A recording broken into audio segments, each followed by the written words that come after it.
விருதுநகர் மாவட்டம் ராமுதேவன்பட்டியில் பட்டாசு ஆலை வெடி விபத்தில் 8 பேர் உயிரிழந்திருக்கின்றனர். 10 பேர் அதில் சிக்கியிருப்பதாக தகவல் வெளியாகியிருக்கிறது. அதற்கான காரணம் என்ன என்று பார்க்கும் பொழுது அறையில் வெடிமருந்து கலக்கும் போது உராய்வு ஏற்பட்டு வெடி விபத்து ஏற்பட்டதாக முதற்கட்ட தகவல் வெளியாகியிருக்கிறது. அந்த அண்மை செய்திகளை பார்த்து வருகிறோம். விருதுநகர் அருகே ராமுதேவன்பட்டியில் பட்டாசு ஆலையில் வெடி விபத்து ஏற்பட்ட நிலையில் 8 பேர் உயிரிழந்திருக்கிறார்கள். மேலும் 10 பேர் அங்கு சிக்கியுள்ளதாக தகவல் வெளியாகியிருக்கிறது.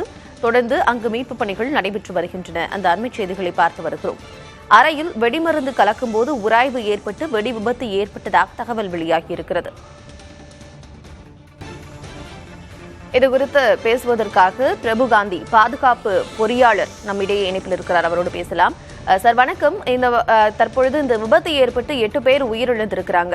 தொடர்ந்து இந்த மாதிரி பட்டாசு ஆலைகள்ல வெடி விபத்து ஏற்படுறது நமக்கு தொடர்கதையாகி இருக்கிறது. இதை தடுக்கிறதுக்கு என்ன காரணம் நம்ம யூஸ் பண்ண முடியும்? அதுவும் இல்லாம பாதுகாப்பு ஏற்பாடுகளா என்னென்ன விஷயங்கள் எல்லாம் செஞ்சிருக்கணும்? இது ஃபயர் கிராக்கர் சேஃப்டின்றது கெமிக்கல் சேஃப்டியில வரும். கெமிக்கல் சேஃப்டியை பொறுத்தவரைக்கும் கெமிக்கல் ஹேண்டிலிங் ப்ரொசீஜர்ஸ்னு ஒன்று இருக்கு. இப்போ எல்லா கெமிக்கல்ஸும் அமோனியா அந்த மாதிரியான மிக்சர்ஸ்ல தான் பட்டாசு கிராக்கர்ஸ் எல்லாமே இன்க்ளூசிவ் ஆகுது.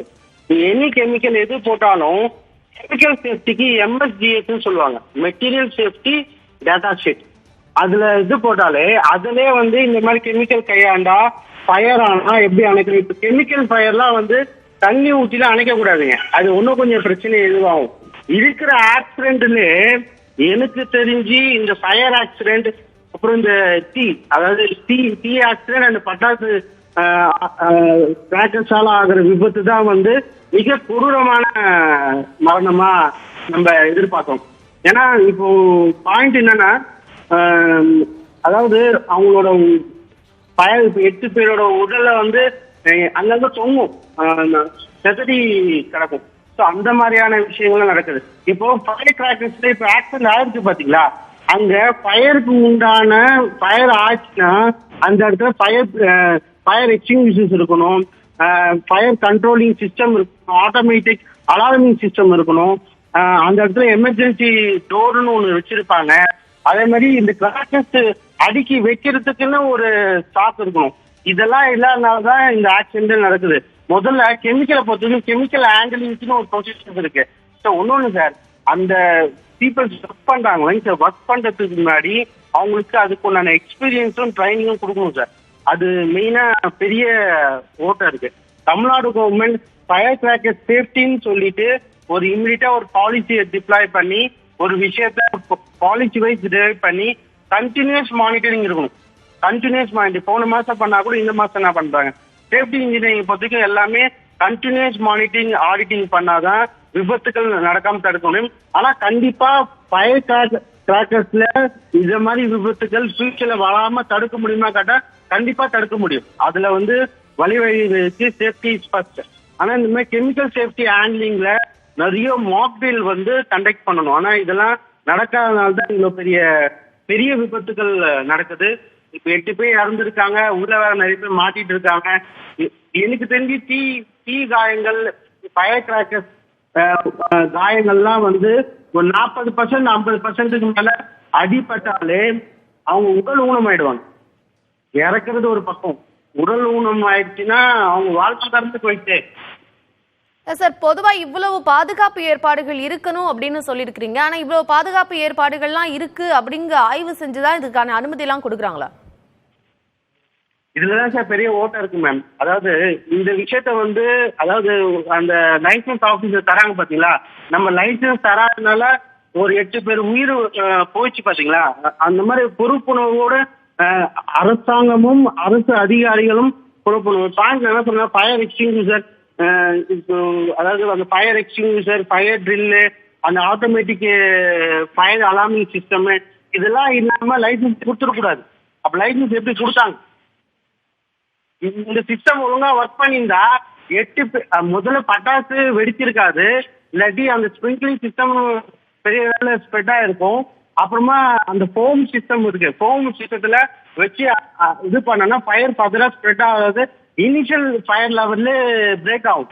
இப்போ ஃபயர் ஒட்டுமொத்தமா அங்க இருக்கக்கூடிய நிறைய இடங்கள்ல பட்டாசு ஆலைகள் இருக்கு, அங்க நிறைய பேர் இத ஒர்க் பண்ணிட்டு இருக்காங்க. அப்படி இருக்கக்கூடிய பட்சத்துல அந்த மக்களுக்கு என்ன விழிப்புணர்வு கொடுக்கணும் அப்படின்னு நினைக்கிறீங்க? பாதுகாப்பு சம்பந்தமாக என்னென்ன விழிப்புணர்வு அவங்களுக்கு இருக்கணும்?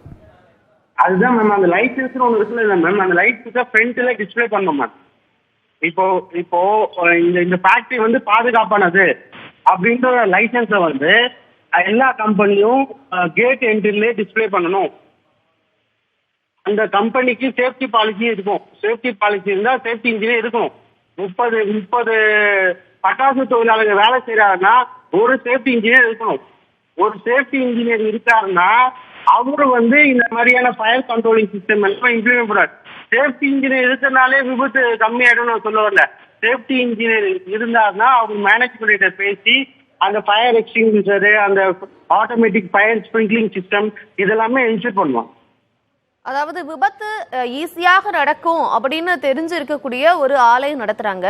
அப்படி இருக்கக்கூடிய பட்சத்துல அங்க நீங்க சொல்ற மாதிரியான ஒரு சேஃப்டி இன்ஜினியர் இருக்கணும். அது மட்டும் இல்லாம அவர் தொடர்ந்து இந்த கண்காணிப்புகள்ல ஈடுபடணும் அப்படின்னு சொல்லியிருக்கிறீங்க. இந்த கண்காணிப்புகள்ல இந்த கெமிக்கல் சம்பந்தமான கண்காணிப்புகளாக என்னென்ன விஷயங்கள்லாம் இருக்கணும்? சார், இருக்கிற அசாடஸ்லே இந்த கிராக்கர்ஸ் வந்து ஹைலி அசாடஸ் ஜோன்னு சொல்லுவாங்க. மிக அபாயகரமான தொழில் பட்டாசு தொழில்னு சொல்லலாம். ஓகேங்களா? Low risk, medium risk, high ரிஸ்க்னு சொல்லுவாங்க. அப்போ இது ஹை ரிஸ்க். ஓகேங்களா? அப்போ ஹை ரிஸ்க் விஷயத்த ஹேண்டில் பண்ணும்போது கெமிக்கல் சேஃப்டிக்குன்னு ஒரு ஃபார்முலா இருக்கும். Chemical safety engineering, chemical engineering படிச்ச பீப்புள்ஸ் எல்லாமே அங்கே டிப்ளாய் பண்ணணும் sir. Government has to be regularise the policy. ஓகேங்களா?